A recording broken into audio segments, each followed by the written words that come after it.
महाराज, आप लोगों ने गंगा की परिक्रमा सुनी है? गंगा की परिक्रमा करते हैं ना लोग, नर्मदा की परिक्रमा करते हैं ना। देखो, ये सनातन परंपरा, जितने वैज्ञानिकों ने आज विज्ञान का शोध करके शक्ति की बात की, जब वैज्ञानिक ही नहीं थे तब ऋषि मुनि शोध करके शक्ति कैसे प्रकट होती है उसका जो व्यवस्था, वो रीति रिवाज बनाए, उसी को हम पूजा पाठ कहते हैं। पूजा पाठ क्या है? शक्ति के प्राकट्य का हमारे जीवन में उपयोग लेना, इसको पूजा पाठ कहते हैं। पूजा क्या है? शक्ति का उपयोग करना। आपके अंदर शक्ति का प्रवेश करेगा तो आपका जीवन तेजस्वी होगा, बलवान होगा, शक्तिमय होगा।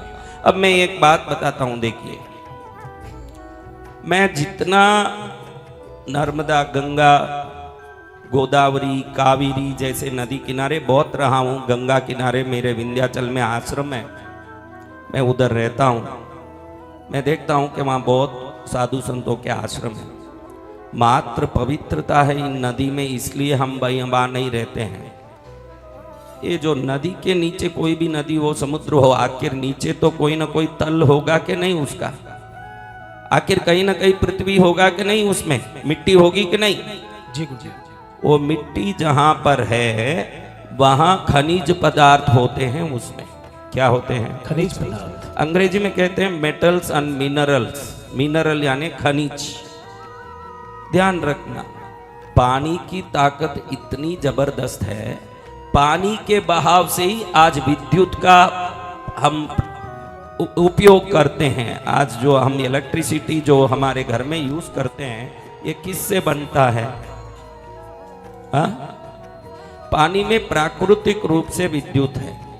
और जब पानी बहता है तो नीचे जो मिट्टी में खनिज और धातु होते हैं, उससे और पानी का घर्षण होता है। मिट्टी में प्राकृतिक रूप से लोहा, क्वार्ट्ज, पीतल, तांबा, सोना तक रहता है। जब इस पर जब पानी घर्षित होता है तो एक पावर क्रिएट होता है। वो एनर्जी सामने जाने वाले व्यक्ति के शरीर में अगर प्रवेश करता है तो जितने पूर्व कर्मों के पाप के कारण जितने काम नहीं हो रहे हैं, या वो अशक्त हो, रोगी हो, दुखी हो, तो उन सब को अपने आप ये ऊर्जा शरीर में पहुंचता है। हर मंदिर में सुबह अभिषेक करने का एकमात्र उद्देश्य यही है कि उस अभिषेक के समय जो जल का घर्षण होता है, कई नालायक कहते हैं कि शिवलिंग पर दूध डाल के सनातनी दूध बेकार करते हैं। उन मूर्खों को मालूम नहीं है कि दूध गाय के शरीर से निकलता है, जो गाय स्वर्ण नाड़ी नाम का दिव्य नाड़ी को लेते एक प्राणी है। विश्व में गाय एक ही ऐसी प्राणी है जिसकी नाड़ी में सोना बनता है। राजकोट के यूनिवर्सिटी ने प्रूफ किया है कि 1 लीटर दूध में 0.02 मिलीग्राम सोना गिर गाय के शरीर से निकलता है। तो जब ये दूध घर्षित होता है शिवलिंग पर, उस समय जो न्यूट्रॉन, इलेक्ट्रॉन और प्रोटॉन का प्रोडक्शन होता है, वो किसी भी मनुष्य शरीर को तेजस्वी और बलवान बनाने में सक्षम होता है।